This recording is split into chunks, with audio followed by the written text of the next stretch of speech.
대한민국 진짜 영어, 영어혁명 반쌤 채널에 오신 것을 환영합니다. 여러분 안녕하세요. 영어를 배우는 방법은 참으로 다양합니다. 그래서 이곳 유튜브에서 영어학습법이라는 주제로만 검색을 해봐도 수도 없이 많은 영어학습 방법들이 검색됩니다. 모든 방법들이 다 나름 일리는 있겠지만 평생 영어학습법만 연구해온 제가 보기에는 영어의 비밀을 풀기에는 여전히 많이 부족하고 목말라 보입니다. 그래서 지금 제가 그 방법들은 도대체 무엇이 문제인지, 그리고 제대로 하려면 어찌 해야 되는 건지 소상히 설명해 드리겠습니다. 영어를 배움에 있어서 왜 꼭 제가 제시하는 특별한 영어 학습 방법이 필요한지 궁금하신 분은 이 강의를 시작하기 전에 지금 바로 구독과 좋아요를 꼭 눌러주시고 이 방송 끝까지 시청해 주세요. 이 책에서 제시하는 특별한 영문법을 반드시 배워야 하는 이유를 이제부터 하나씩 말씀드리도록 하겠습니다. 첫 번째로 우리가 어떤 외국어든 외국어를 배워서 사용하기 위해서는 그 말이 가지는 의미를 정확히 파악해야만 합니다. 그런데 어족의 뿌리가 같은 한국어와 일본어 같은 경우에는 어순이나 문장의 구조, 한자어의 발음, 그리고 심지어 표현의 방법까지 매우 유사합니다. 따라서 그저 기본적인 문법 지식만 가지고 있을지라도 1대1로 단어만 서로 바꿔주면서 의사소통을 해도 전혀 무리 없이 의미 파악이 되기 때문에 한국인의 입장에서는 영어에 비해서 상대적으로 매우 쉽고 빠르게 정복이 가능한 언어입니다. 예를 들어 제 경우에는 예전 아주 젊었을 적에 빡세게 공부해서 단 2주 만에 고교 과정의 일본어를 모두 끝내고 그것을 미천 삼아서 일본어를 실제로 쓰고 읽고 말할 수 있는 수준까지 곧바로 통달을 했는데, 그때 잠시 배워둔 일본어를 기반으로 지금은 전문적인 통역도 합니다. 그러나 영어와 한국어 사이에서는 서로 의미 교환을 할 때, 즉 번역을 하든지 작문을 할 때에는 이 두 언어가 모두 말이라는 공통점 외에는 언어학적으로는 서로 아무런 연관성이 없는 말들이다 보니까 너무도 생소하게 서로 다른 의미 생성 체계를 가지고 의미를 전달해야 하므로 그 두 언어의 개별적인 특성을 모두 잘 알지 못하면 의사소통이 전혀 불가능하게 됩니다. 그래서 제 경우에 영어 전문가가 된 지금도 여전히 공부와 연구를 계속하고 있습니다. 제가 아직도 공부와 연구를 계속하는 이유는 어떻게 하면 이 두 언어 간의 격차를 좀 더 줄여서 더 쉽고 간결한 학습 방법을 영어 학습자들에게 제공해 줄 수 있을까라는 생각으로 연구하고 있는 것입니다. 어쨌든 이러한 피치 못할 이유로 한국인들이 영어를 배우기 위해서는 영어와 한국어 이 두 언어 사이의 차이점을 꼭 알아야 하므로 비교 언어학적인 접근이 반드시 필요하고, 이에 따라서 이런 문제를 뛰어넘을 수 있는 제대로 된 영문법 공부가 반드시 필요한 것입니다. 그렇다면 영어는 그 의미를 표현하는 방법에 있어서 도대체 우리말과 근본적으로 무엇이 어떻게 다른 것일까요? 저는 평생의 연구 결과를 통해서 다음과 같이 영어가 우리말과 다른 점을 정리해 보았습니다. 여기에서 보여주는 예들은 우리가 이미 앞의 팔품사나 특수품사, 구와 절편에서 깊이 공부한 내용들이므로 어렵지는 않을 것입니다. 한국어를 사용하는 우리의 입장에서 보면 영어에는 다음처럼 최소 4가지의 풀기 힘든 암호가 걸려 있습니다. 따라서 이 암호를 풀지 못한다면 우리는 결코 영어를 궁극적으로 정복할 수가 없는데, 이 암호를 푸는 유일하고 가장 쉬운 방법이 곧 이 책에서 제가 보여주는 반요한식의 영문법 학습입니다. 그런즉 잘 익혀서 반드시 영어를 정복하기를 간절히 바랍니다. 자, 그럼 이제부터 여러분과 함께 이 4가지 암호들을 하나씩 풀어보도록 하겠습니다. 코드 1입니다. 이 코드라는 말은 영어로 암호라는 뜻입니다. 그래서 이 코드 1은 첫 번째 암호라는 뜻이 되겠죠. 어느 나라 말이든 동일하지만 영어도 당연히 단어 하나하나가 가지는 고유의 뜻으로 문장 속에서 의미를 표현합니다. 그런데 영어라는 언어는 결코 단어로만 의미를 표현하는 말이 아니라는데 그 문제의 심각성이 있는 것입니다. 이 단어들은 사전에서 찾아보면 그 개별적인 의미를 모두 알 수 있지만 이상하게도 문장 속에 모르는 단어가 전혀 없음에도 불구하고 여전히 번역이 되지 않는 경우를 많이 경험해 보았을 것입니다. 이것은 도대체 무엇 때문일까요? 이는 우리의 입장에서 본다면 모든 내용을 알 수 있도록 서술되어 있는 우리말과는 달리 다음과 같은 암호로 보이지 않게 인코딩, 즉 암호화가 되어 있기 때문입니다. 결국 이 암호들을 풀지 않고 단순히 단어의 뜻만으로 번역을 하려고 보니까 당연히 막힐 수밖에 없는 것이지요. 따라서 이 암호를 푸는 방법, 즉 디코딩을 배우는 것이 결국 한국인들의 영어 공부의 요체라고 할 수가 있습니다. 제가 지금 강의 중인 저의 책 영어혁명은 바로 그 암호를 푸는 열쇠를 습득하도록 쓰여 있으며, 만약 이 암호를 푸는 방법을 다루지 않으면서 영어가 된다고 말하는 책이나 영어학습법이 있다면 그 책이나 영어학습법은 틀림없이 가짜라고 단언할 수가 있습니다. 그 이유는 곧 아시게 될 겁니다. 단어의 위치 변화에 따르는 품사 및 그 의미의 변화를 우리는 이제 아래의 예문을 통해서 한번 알아보도록 하겠습니다. A번 예문 볼까요? He's a fast runner. 그는 빠른 주자이다. 여기 보니까 fast라는 단어 밑에 밑줄이 그어져 있는데요. fast가 여기만 나오지 않고 B번, C번, D번 예문에도 계속 등장을 합니다. 그런데 보세요. 여기 A번 예문의 fast는요, runner라고 하는 명사 앞에 붙어 있습니다. 즉 명사를 꾸며주는 형용사란 얘기죠. 이 fast가 이렇게 쓰일 때에는 빠른이라는 의미의 형용사입니다. 그래서 그는 빠른 주자이다가 된 거죠. B번 예문 볼까요? He runs very fast. 자, 주부설부 이렇게 나누고요. run이 자동사니까 이렇게 자릅니다. 그러면 여기는 누구 자리입니까? 당연히 부사 자리인데 그 자리에 fast가 왔으니 당연히 이 fast는 부사겠죠? 그래서 이때의 이 문장의 뜻은 그는 매우 빨리 달린다가 되고, 이 fast는 빨리라는 부사로서 앞에 있는 runs라는 동사를 꾸며주는 말이 되는 겁니다. 자, 그 다음에 C번 Jesus fasted 40 days and 40 nights.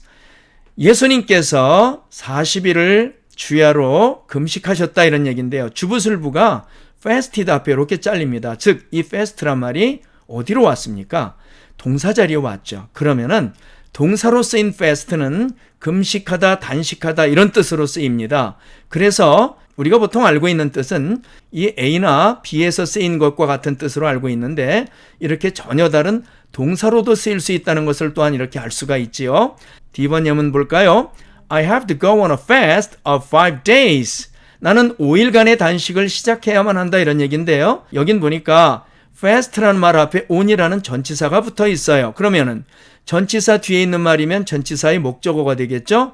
그러면 이것은 단식이라는 명사가 됩니다. 이렇게 똑같은 스펠링을 가진 단어라도 이것이 쓰이는 자리에 따라서 무엇이 변합니까? 이렇게 품사가 변하고 의미도 변한다는 것을 알 수가 있습니다. 영어는 이렇게 단어도 무조건 내가 알고 있는 뜻으로 해석하면 해석이 안 되는 것은 그 자리에 따라서 품사가 바뀌고 그에 따라 의미도 따라서 바뀌는 말인 까닭에 그렇습니다. 여기까지 이해가 되시나요?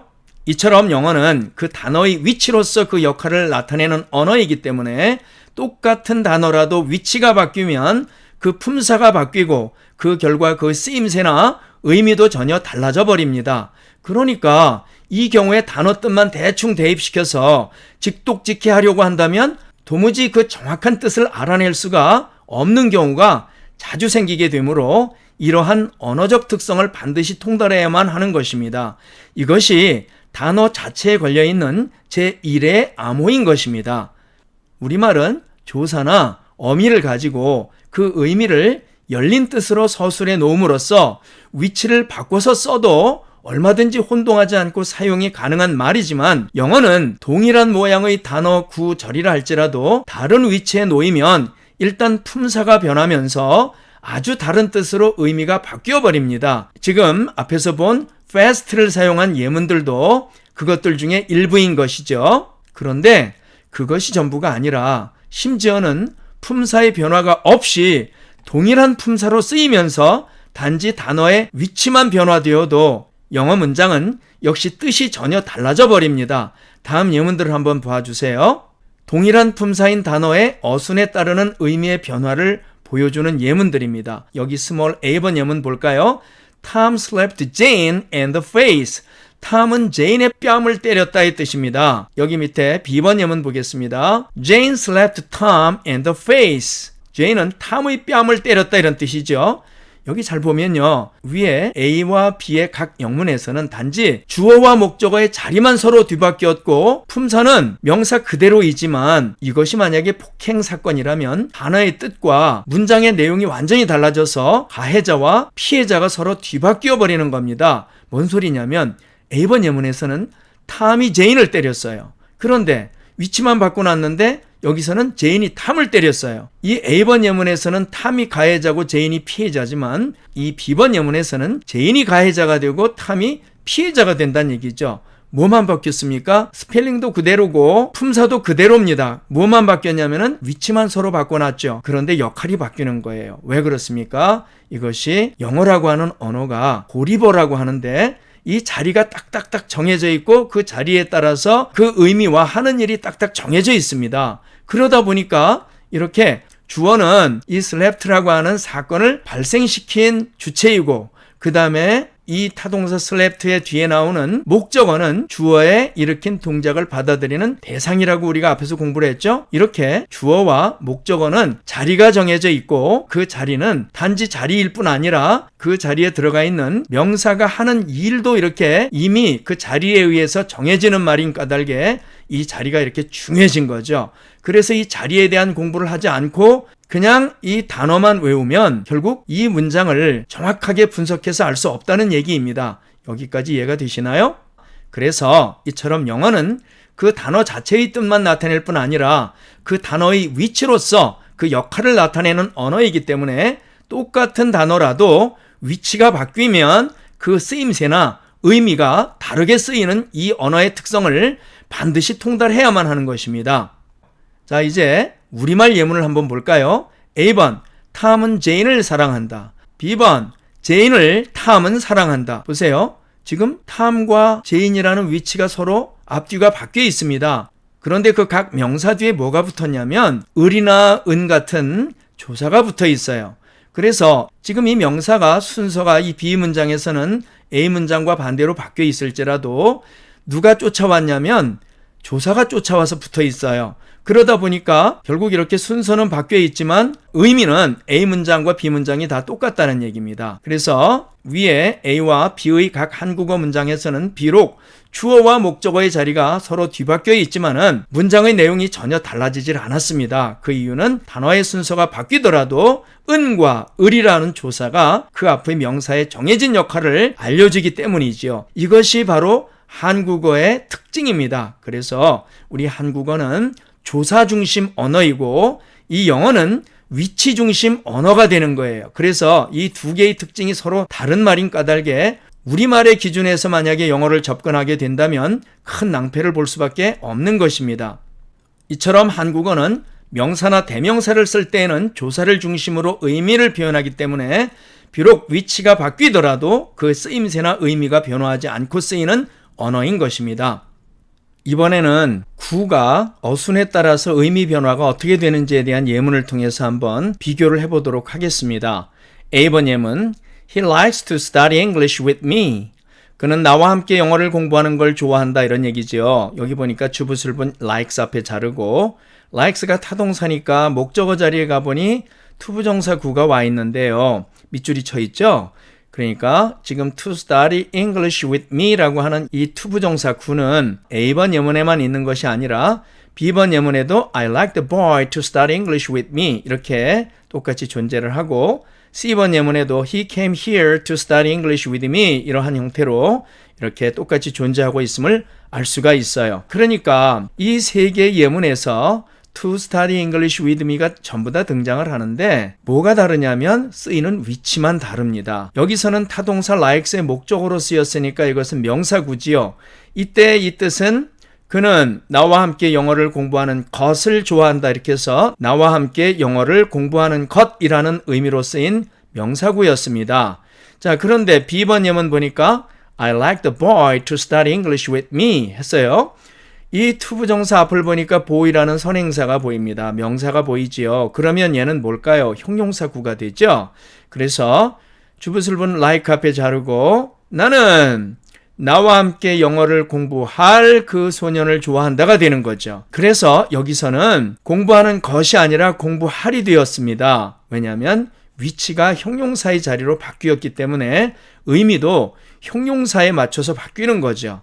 C번 볼까요? He came here to study English with me. 여기서는 주부술부를 came 앞에 자르면 came이 자동사니까 여기서 문장이 끝났습니다. 그러면 이 뒤는 다 부사자리인데 그 자리에 here가 왔으니 이것은 단어 부사일 거고 투부정사가 여기 왔으니까 이것이 부사구가 되지요. 그래서 우리가 앞에서 배웠던 투부정사의 부사적 용법이 되는 겁니다. 그런데 이걸 해석해 보니까 그는 나와 함께 영어를 공부하러 여기에 왔다가 되는 거죠. 그러니까 똑같은 to study English with me라고 하는 형태의 구가 있는데 그것이 각각 놓이는 자리에 따라서 이렇게 명사구가 되었다가 형용사구가 되었다가 부사구가 되었다가 하면서 이렇게 품사도 변하고 그 다음에 그에 따라서 의미도 이렇게 변화하는 것을 알 수가 있습니다. 여기까지 이해가 되시나요?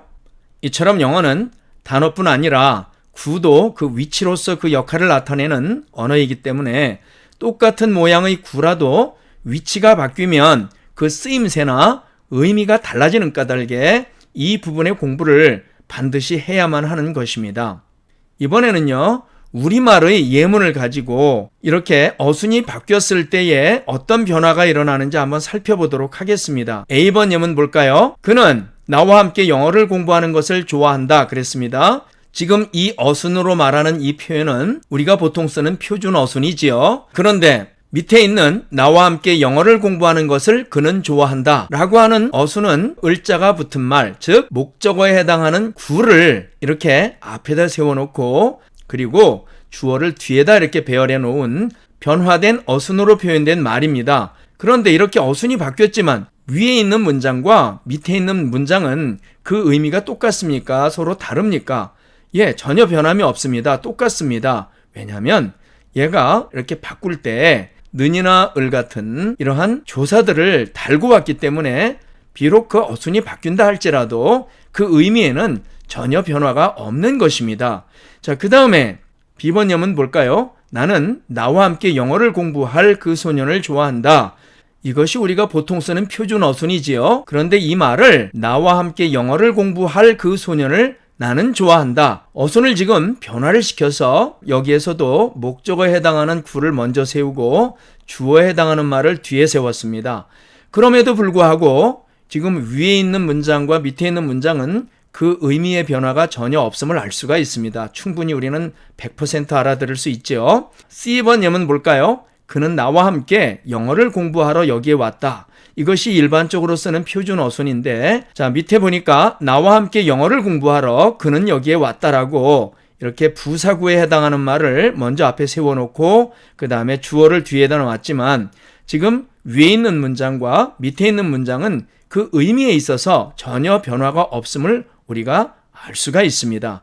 이처럼 한국어는 어떻습니까? 그 순서를 좀 바꿔놨다고 해도 우리는 이렇게 을이나 는 같은 조사라든지 아니면 공부하리나 공부하러 같은 어미에 의해서 그것이 무엇을 나타내는 말인지를 알 수가 있어요. 그래서 그 위치가 좀 변한다 할지라도 우리는 이 언어를 이해하고 사용하는데 전혀 문제를 느끼지 않습니다. 그런데 영어는 어떻습니까? 이 위치가 살짝 바뀌면은 의미가 와장창 무너지고 바뀌어버리지요. 그리고 어떨 때는 의미가 전혀 생성되지 않을 때도 있습니다. 그러니까 우리는 싫어도 이 어순에 관련된 문법 공부를 반드시 해야만 하는 것입니다. 제 말이 이해가 되시나요? 이처럼 한국어는 단어뿐 아니라 구도 그 위치보다는 조사나 어미로서 그 역할을 나타내는 언어이기 때문에 혹 위치가 바뀌더라도 동일한 조사나 어미를 가지고 있다면 그 쓰임새나 의미가 전혀 변함이 없는 친절한 언어입니다. 이번에는 영어의 절의 어순에 따르는 의미의 변화를 한번 예문을 통해서 살펴보도록 하겠습니다. A번 예문 볼까요? He's wondering where I live. 여기 보니까 주부술분 이렇게 나누어지고 본동사가 wondering인데요. 원더는 우리가 전에도 한번 공부한 바가 있지만 무언가를 궁금해하다라는 뜻을 가진 타동사입니다. 그러니까 뒤에 뭐가 있어야 됩니까? 예, 목적어가 있어야 되는데 거기 보니까 의주동이 보입니다. 즉 의문사 절이 하나 보입니다. 그러면 얘는 무슨 절일까요? 당연히 명사절, 즉 이 원더링이라고 하는 타동사의 목적어 노릇하는 명사절임을 알 수가 있어요. 그래서 여기에서는 무슨 뜻이 됐냐면 그는 내가 어디에서 사는지를 궁금해하고 있다 이런 얘기죠. 그래서 이것은 지금 명사절로 쓰였음을 알 수가 있고요. B번 예문 볼까요? He knows the house where I live. 이 where I live라는 절 앞에 딱 보니까 명사라는 선행사가 보입니다. 그러면 얘는 관계부사절로서 형용사절인 거죠. 선행사가 살아있으니까 where는 해석하지 않는다 했고요. 주부술부 이렇게 나누고 이렇게 나누니까 이렇게 점프해서 올라가면 되겠네요. 그는 내가 사는 그 집을 알고 있다가 되는 거죠. 그래서 앞에 있는 선행사 house를 꾸며주는 형용사절, 즉 관계부사절임을 알 수가 있습니다. C번 예문 볼까요? He wants to live where I live. 그는 내가 사는 곳에서 살길 원한다 이런 얘기인데요. 여기는 주부술부를 이렇게 자르면 wants가 타동사니까 뒤에 목적어가 와야 되는데 투부정사가 왔습니다. 그래서 이 투부정사가 이렇게 왔는데 to live라고 하는 말 뒤에 where I live라고 하는 부사절을 하나 달고 온 거예요. 이 투부정사가. 그런데 이것이 왜 부사절인가 하면 live가 자동사잖아요. 문장이 여기서 끝났어요. 그러면 이제 누구 자리입니까? 부사 자리인데 거기에 접주동이 온 거예요. 그러니까 이것은 부사 노릇하는 부사절이지요. 그래서 해석을 해보면 이렇게 자르면 되겠죠? 그는 내가 사는 곳에서 살기를 원한다. 이렇게 되죠? 그래서 이것은 장소를 나타내는 부사절임을 알 수가 있습니다. 그런데 이 절 세 개는 생긴 게 어떻습니까? 똑같이 생겼어요. 스펠링 하나도 다르지 않습니다. 그런데 무엇만 바뀌었습니까? 단지 그것들이 쓰이는 자리만 이렇게 바뀌었을 뿐인데 이렇게 품사도 서로 다르고 의미도 서로 다른 그런 말로 쓰였음을 알 수가 있습니다. 이해가 되시나요? 이처럼 영어는 단어나 구뿐 아니라 절도 그 위치로서 그 역할을 나타내는 언어이기 때문에 똑같은 모양의 절이라도 위치가 바뀌면 그 쓰임새나 상대적인 의미가 달라지는 까닭에 이 부분의 공부를 반드시 해야만 하는 것입니다. 그래서 제가 앞에서 팔품사니 구와 절이니 하는 아주 복잡하고 골치 아픈 내용들을 다 가르쳤던 것입니다. 이제 제가 왜 그걸 가르쳐 드렸는지 이해가 되시나요? 이번에는 각각 명사절, 형용사절, 부사절을 가지고 있는 우리말 예문들을 통해서 영어 문장과는 그 어순을 바꿨을 때 어떤 차이가 나는지를 한번 살펴보도록 하겠습니다. A번 예문 볼까요? 그는 내가 어디에서 사는지를 궁금해한다 라는 얘기예요. 이것은 우리가 일반적으로 말할 때 쓰는 표준 어순이지요. 그런데 내가 어디에서 사는지를 그는 궁금해한다. 지금 뭘 바꿨냐면은 이 를자가 붙은 즉 목적어에 해당하는 그러한 말을 앞에 먼저 쓰고 그 다음에 그는 주어를 뒤에다 썼죠. 이렇게 주어와 목적어를 한번 바꿔본 거예요. 그런데 보니까 어순을 서로 바꿨지만 그는 내가 어디에서 사는지를 궁금해한다나 내가 어디에서 사는지를 그는 궁금해한다나 여러분 그 의미가 뭐가 달라집니까? 의미는 전혀 변하지 않았습니다. 그 다음에 이 B번 예문 보겠습니다. 그는 내가 사는 집을 알고 있다. 밑에는 내가 사는 집을 그는 알고 있다 그랬는데 이번에도 보니까 주어에 해당하는 말과 목적어에 해당하는 말을 서로 바꿔놨죠. 그런데 이것도 또한 내용에 차이가 있습니까? 없습니까? 내용의 차이는 전혀 없습니다. C번 예문 볼까요? 그는 내가 사는 곳에서 살기를 원한다. 이것이 우리가 일반적으로 쓰는 표준 어순인데 이 말을 밑에처럼 내가 사는 곳에서 그는 살기를 원한다 이렇게 바꿔봤어요. 그런데 여기서도 지금 부사에 해당하는 말과 주어를 바꾼 건데요. 이렇게 바꿔봤지만 차이가 의미의 차이가 느껴집니까?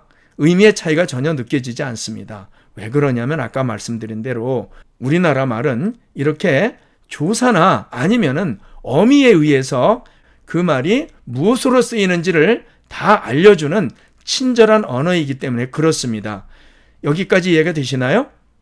이처럼 한국어는 단어나 구뿐 아니라 절도 그 위치보다는 조사나 어미로서 그 역할을 나타내는 언어이기 때문에 위치가 바뀌더라도 동일한 조사나 어미를 가지고 있다면 그 쓰임새나 의미가 전혀 변함이 없는 언어입니다. 우리가 여기에서 위의 사실 외에 꼭 알고 넘어가야 할 중요한 포인트 중 하나가 있는데 그것은 위의 예문들을 통해서 확실히 알 수 있듯이 우리말은 조사나 어미 등에 의해서 그 앞의 단어, 구, 절들이 그 문장 속에서 무슨 역할을 하는지, 또 그 역할에 해당하는 말이 무슨 뜻인지가 다 드러나 있는 열린 언어이기 때문에 심지어 그 위치가 좀 바뀌어도 무슨 말인지 얼마든지 미루어 짐작해서 알 수가 있습니다. 그러나 영어는 그 단어, 구, 절들을 구성하는 단어들 자체가 가지는 기본적인 뜻에 더해서 그것들이 문장 속에 놓인 위치라는 장치에 의해서 그 뜻이 그때그때 변화되어서 정해지는 말인데도 우리의 입장에서는 그 뜻을 우리말에 견주어서만 유추해내야 되는데 우리의 머릿속에는 원래 위치에 대한 정보가 전혀 없기 때문에 이처럼 그 문장 속에서의 위치가 나타내는 개념을 모른 채로 단어의 뜻만 알고서는 그 말들의 진짜 뜻을 전혀 알 수가 없는 닫힌 언어인 것입니다. 따라서 두 언어 간의 이러한 근본적인 차이를 무시하고 그저 단어의 뜻만 알고서 영어에 접근한다면 결국 실패할 수밖에 없는 것은 자명한 일입니다. 그런즉 영어 문장에서는 모든 문장의 구성 요소들은 그 쓰임새에 따라서 위치가 항상 정해져 있고 동일한 모양의 단어나 구나 절일지라도 그 위치에 따라서 의미가 그때그때 전혀 새롭게 생성되는 특이한 언어인 점을 감안해서 이 문장 속에서의 말의 위치, 즉 어순에 대한 공부인 문장 문법을 공부하지 않고는 결코 그 암호를 풀 수가 없고 결국 영어의 정복도 불가능한 것임을 확실히 알 수가 있습니다. 그러므로 이 영어 문장의 어순에 관한 공부는 한국인에게 있어서 영어 학습의 가장 중요한 요소 중 하나이며 이것이 영어에 걸려있는 제2의 암호입니다. 그런데 이 책 영어혁명 제1권이 바로 그 문장 문법을 중점적으로 가르쳐주는 교재인 것입니다. 이로써 볼 때에 위치에 대한 정보는 무시하고 그저 단어의 뜻만 가지고 어떻게든 번역을 해보겠다고 덤비는 직독직해라는 말이 얼마나 무식하고 위험한 말인지 누구나 잘 알 수 있습니다. 따라서 아무리 귀찮아도 제대로 공부를 해서 각 단어나 구나 절의 위치에 따르는 의미 정보를 제대로 알고 번역을 해야만 정확한 의미를 알 수가 있고 특히 영작이 가능해져서 결국 말도 할 수 있는 것임을 꼭 명심해 주시기 바랍니다. 오늘 영어 왜 꼭 이렇게 배워야만 하나라는 제목의 첫 번째 강의는 여기에서 모두 마치겠습니다. 긴 시간 강의 들으시느라고 수고하셨습니다. 감사합니다. 영어 문장의 4가지 비밀번호를 푸는 방법에 대한 첫 번째 강의 잘 들으셨나요?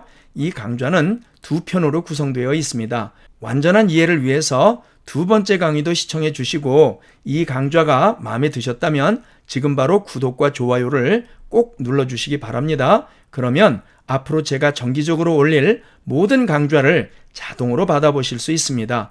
저는 모든 댓글을 읽습니다. 그러니 댓글도 꼭 달아주세요. 긴 시간 들어주셔서 대단히 감사합니다. 다음 강좌에서 또 뵙겠습니다.